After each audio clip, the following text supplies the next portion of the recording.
by this time in the person's age, they certainly have become part of a team, whether it's a family, whether it's a business, whether it's whatever it is you identify with. It may be that you identify with being a woman or an American or a Democrat or a Republican or a woods hippie or a New Age person or a dope grower or whatever it is you identify with yourself as being, or whatever your profession is.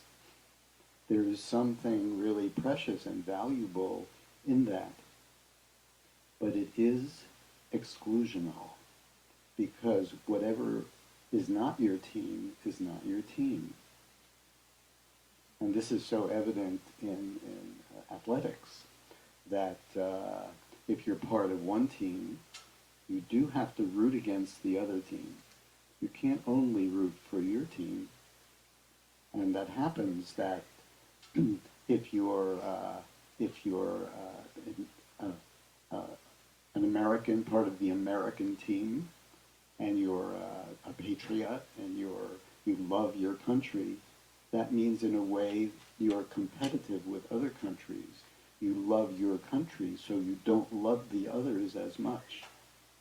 So although teams are necessary and beautiful for our development, because we do have to feel like we belong, it would be impossible for a young person to grow in any healthy way without feeling they belong to something, and something more definitive than the human race.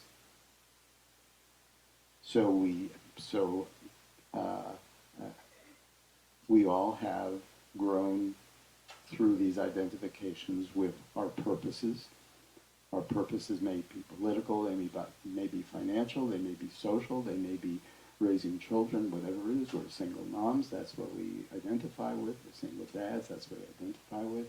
We're in favor of rights for women. We're in favor of rights for different sexually oriented people. We're for poor people. We identify with these roles, but every time we identify with something, we exclude something else. And if you would really look at the nature of war and religion, religion has been a history of exclusion. This is my religion. You're not my religion. I'm here and you're there. And think of armed conflicts and the history of armed conflicts. If you would know that psychological framework is responsible for so much tragedy and violence, and is currently, the Mexicans, you're there and we're here. Immigrants, you're here and you're there and we're here. Muslims, you're there and we're here. Although the preciousness of that belonging